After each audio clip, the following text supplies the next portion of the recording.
चाहे तो सिवान का नाम बदल के राजेंद्र प्रसाद भी आप रख सकते हैं स्टेशन का नाम। अगर सबकी सहमति, बहुत कुछ किया जा सकता है कि अभी तो दुनिया में है नहीं, राइट। लेकिन अगर सिवान में कुछ चीज़ें दिखती है आज के डेट में भी, जैसे स्टेडियम हो गया और कॉलेज वॉलेज में जो उन्होंने, मैं देखता हूँ सांसद कोटा के अंतर्गत जो लाइब्रेरी वगैरह बनाए, कुछ भी चीज़ अगर दिखता है तो शहाबुद्दीन का नाम वहाँ पे ज़रूर दिखता है। डॉक्टर राजेंद्र प्रसाद का बस जिला नाम मात्र का रह गया, एक स्टेचू है बस, वो भी स्टेचू। गर्व की बात है सीवान वासियों हाँ, के लिए। वो तो है। वो तो हम लोग जो भी पॉलिटिशियन आते हैं सबसे पहले जाके राजेंद्र प्रसाद को माला पहनाते हैं, उसके आगे दोबारा जाते भी नहीं है। एक तो उनके नाम से यूनिवर्सिटी होनी चाहिए सीवान में, एक हॉस्पिटल होना चाहिए था, कॉलेज होने चाहिए, रोड होने चाहिए थे।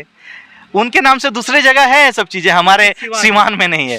कि हमारा असली मुद्दा क्या है, हमें क्या चाहिए, जो हम मांगेंगे वही ना मिलेगा।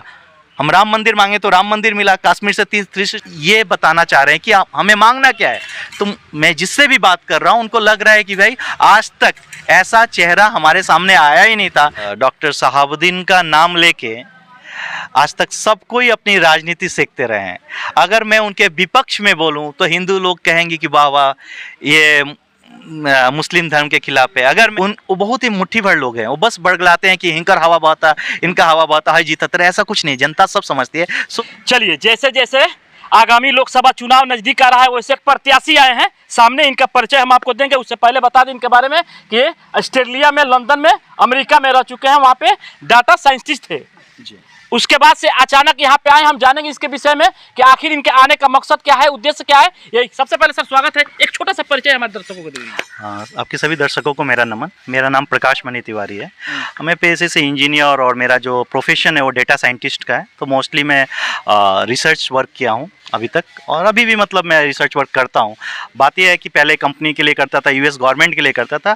अभी जो मैं अपने सिवान जिले के लिए, एक्चुअली पिछले 3 साल से वही काम सिवान जिले के लिए कर रहा हूँ। चलिए, अमेरिका से डायरेक्ट सिवान आकर लोकसभा चुनाव का ऐलान करना मकसद क्या है? देखिए, मैं डायरेक्ट मतलब मैं विदेश से नहीं आया, एक्चुअली मैं ऑस्ट्रेलिया से आया हुआ था कोविड के टाइम में। और आने के बाद मतलब कोविड के समय ये हुआ कि मैं गांव आ गया और फिर मुझे निकलना था यूएस। तो गांव आने के बाद वर्क फ्रॉम होम की वजह से कुछ दिन रहने का मौका मिला। नॉर्मली होता क्या है, 10-15 दिन के लिए, आप 1 महीने के लिए आप आते हैं शादी विवाह में, और चीज़ें सब अच्छी लगती है, आप चले जाते हैं। यहाँ के जो मूलभूत चीज़ें हैं या कुछ समस्याएं आपको दिखती भी है तो मतलब अनदेखा करके निकल जाते हैं, वो आपके लिए कुछ मैटर नहीं करता क्योंकि आप रहने वाले नहीं रहते। लेकिन कोरोना के समय में जब मैं रहा, जिस तरह से अपने प्रदेश के लोगों का न्यूज़ आना शुरू हुआ, जिस तरह से हमारे समाज में लोगों की समस्याएं एक के बाद एक मुझे दिखनी शुरू हुई, क्योंकि लंबे वक्त तक मैं रहा और मुझे एक के बाद एक समस्याएं दिखनी शुरू हुई, तो मेरा जो दिमाग है उन सभी समस्याओं के पीछे एक एक करके भागने लगा। एक छोटी सी समस्या के पीछे मैं भागा, उससे उलझते उलझते बहुत सारी समस्याएं मेरे सामने आई। और एज ए रिसर्च ओरिएंटेड जो भी ब्रेन होता है, लोग काम करते हैं, उनका ये रहता है कि समस्या अगर दिख गई तो एटलीस्ट उसका क्या रीज़न है, इसका क्या सॉल्यूशन हो सकता है, ये सब चीज़ें फाइंडिंग करने की कोशिश करते हैं। तो मेरा जो था प्लान यूएस जाने का, मैंने कैंसिल कर दिया और मैं सोचा कि जो काम मैं यूएस गवर्नमेंट के लिए करने वाला हूँ, वहाँ के फ्रॉड या वहाँ के जो क्राइम, कैसे डिजीज स्प्रेड होते हैं, ये सब चीज़ मैं इस बार जो भी अपनी मेथोडोलॉजी है मैं यहाँ पे अप्लाई करूँ। एटलीस्ट कुछ रिपोर्ट बना के मैं सेंट्रल गवर्नमेंट और स्टेट गवर्नमेंट को सौंप दूंगा। 3-4 महीने लगेंगे। लेकिन हुआ क्या कि इस बीच में मुखिया का इलेक्शन, एमएलए का इलेक्शन, एक के बाद एक बहुत सारी जटिल चीज़ें और समस्याएं मेरे सामने आती चली गई, और ये सभी समस्याएं मुझे झकझोर के रख दी, जो समाज का अपना करेंट जो वर्तमान स्थिति चल रहा है। तो मुझे लगा कि इतना तो मैं कर रहा हूँ और जड़ से इनको समझा जाए। और मैं फिर इन समस्याओं को समझने के बाद लगा कि इन्हें एक आगामी 2025 में अगर इसको मुद्दा बनाया जाता है तो हो सकता है इन समस्याओं से निजात पाया जा सकता है। चलिए, सीवान की राजनीति आपको पता है, यहाँ पे जब भी राजनीति होती है तो यहाँ जातिवाद पे होती है, पार्टी बेस पे होती है। उसमें अपने आप को कहाँ तक खड़ा कर पाइएगा? देखिए, जातिवाद या पार्टी की राजनीति जो कह रहे हैं तो ये तो हर जगह है। जी बिल्कुल। तो देखिए, मेरा ये मानना है, जैसे मेरा अपना प्रयत्न है कि आप जनता से अगर मिलेंगे, अगर उनसे बात करेंगे तो कोई भी जो जब इलेक्शन आता है एक्चुअली तभी लोग मतलब जातिवाद और ये पार्टी के लिए बात करना शुरू करते हैं। ऐसे हमारा जो समाज का स्ट्रक्चर है इसमें सभी एक दूसरे पे निर्भर हैं, और हमारा जो आपसी भाईचारा है, अगर आप इलेक्शन की बात हटा दें तो शुरू से ही बहुत अच्छा रहा है और आज भी है। लेकिन कुछ लोग हैं जो अपने निजी स्वार्थ हेतु इन सभी चीज़ों का मिसयूज करते हैं, समाज को खंडित करके। तो देखिए, अभी जनता ने सबको देख लिया। पिछले 30-35 साल से 3-3 पीढ़ियां बर्बाद हो चुकी है। उसका साइड इफेक्ट हर घर में है। आज के डेट में हर तीसरे चौथे घर में एक लड़का नशा कर रहा है। 3-3 पीढ़ियां, घर में अगर 5 लोग हैं तो 3 से 4 लोग बेरोजगार हैं, या 5 के 5 बेरोजगार हैं। लोग एक चिप्स कुड़कुड़ा का दुकान खोल के ज़िंदगी काट रहे हैं। गांव का गांव खाली हो जा रहा है। हर चौथे तीसरे घर में आप जाइए तो ताला लगा हुआ है। बहुत सारी समस्या, 30-35 साल पहले जो भगवान भरोसे बारिश के ऊपर कृषि निर्भर थी, आज भी है। तो इन सभी समस्याओं को अगर आप देखेंगे तो हर एक नागरिक यहाँ पे इन समस्याओं से निजात पाना चाहता है। एक सुरक्षित माहौल, एक सुरक्षित व्यवस्था, एक अच्छा हेल्थ सिस्टम, मतलब कहिए तो एक अच्छा हॉस्पिटल हो, एक अच्छा ट्रैफिक हो, माने हर समस्याओं से समाधान पाना चाहता है, क्योंकि हर आम आदमी की जो ज़िंदगी इन सभी मूलभूत चीज़ों से जुड़ी हुई है। चलिए, सबसे पहले हम एक सवाल आपसे करते हैं। विधायकी का चुनाव नहीं लड़े, सीधे संसद का, जबकि नया चेहरा है। देखिए, जब समस्याएं बड़ी होती है तो कदम भी आपको बड़ा उठाना पड़ता है। और रह गई मेरी बात, तो मुझे लगा कि मैं इसको करने के लिए काफ़ी उपयुक्त हूँ, या कहिए कि मतलब मेरा जो प्रोफाइल है काफ़ी मैच कर रहा है, क्योंकि मैं काफ़ी बड़े पैमाने पे चीज़ों का एनालिसिस किया हूँ और बड़े पैमाने पे इनका सॉल्यूशन दे सकता हूँ। चलिए, सिवान की जनता आपको वोट क्यों दे, क्या चीज़ है आपने क्या? देखिए, अगर मेरा जो भी इंटरव्यू आप देखेंगे तो मैं इस बार जात पात धर्म सब चीज़ से उठ के, मेरा यही है उद्देश्य कि एक स्वच्छ और सकारात्मक राजनीतिक की शुरुआत हो, क्योंकि पीछे कौन क्या क्या लौट के नहीं आ सकता है।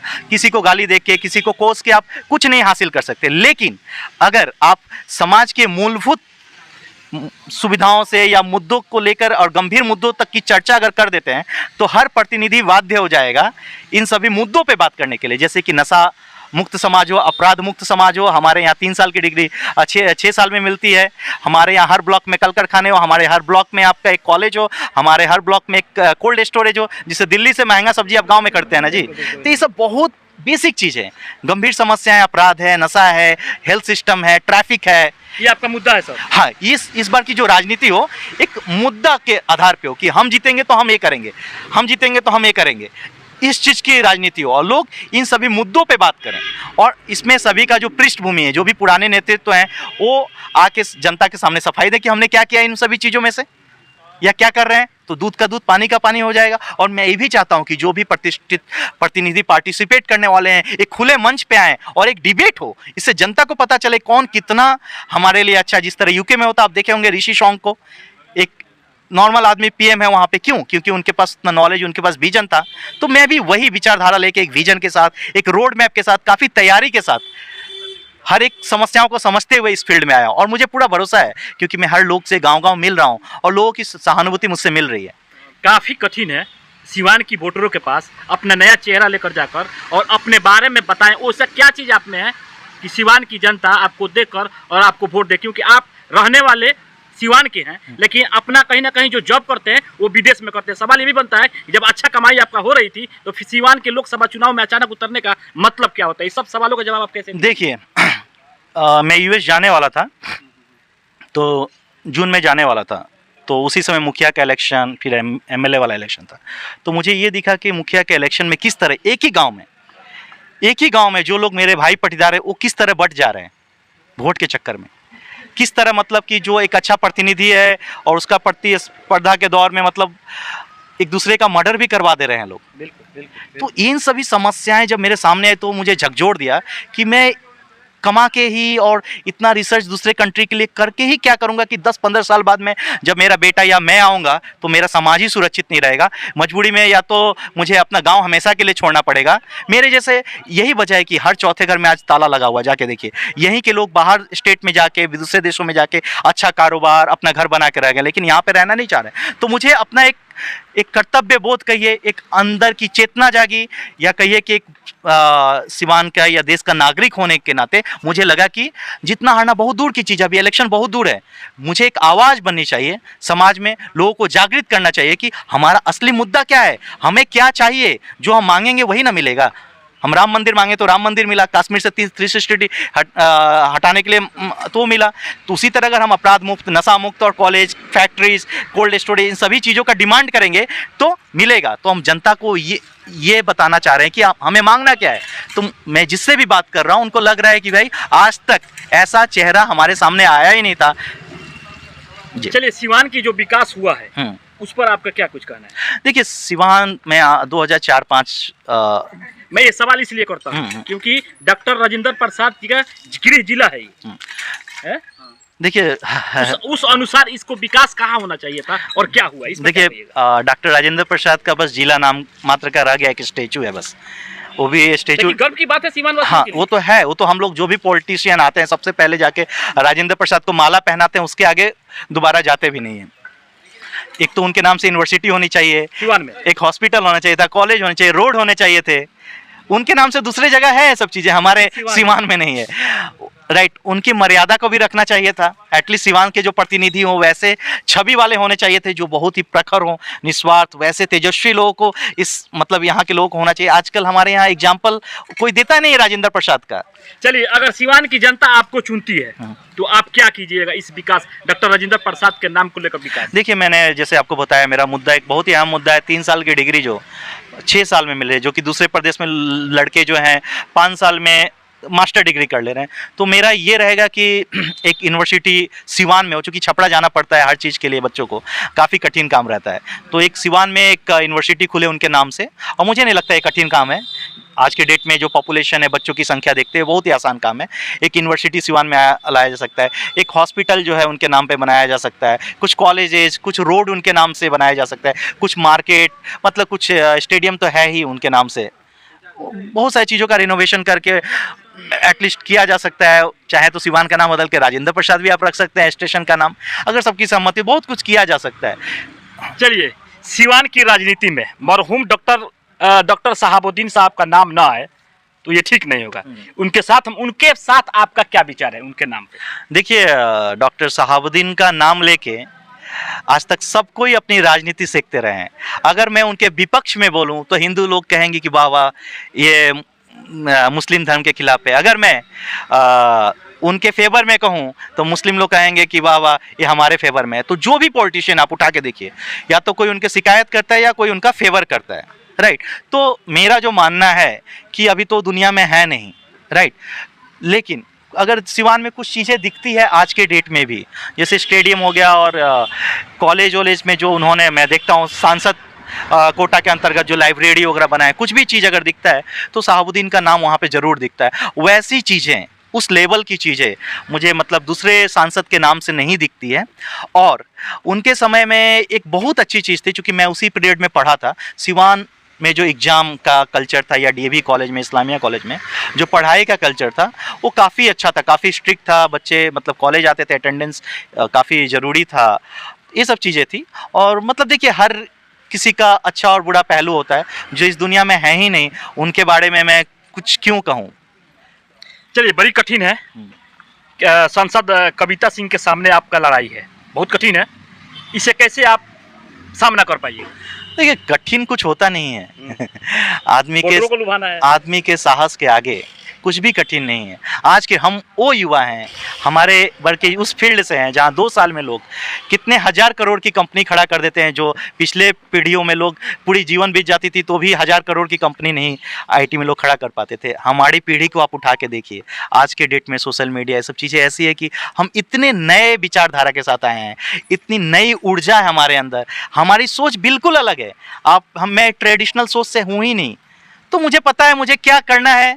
मैं एक बहुत ही सकारात्मक राजनीति की शुरुआत करना चाहता हूँ। मेरे पास एक विजन है, रोड मैप है, मुझे पता है मुझे क्या क्या चाहिए, क्या क्या नहीं चाहिए सिवान में।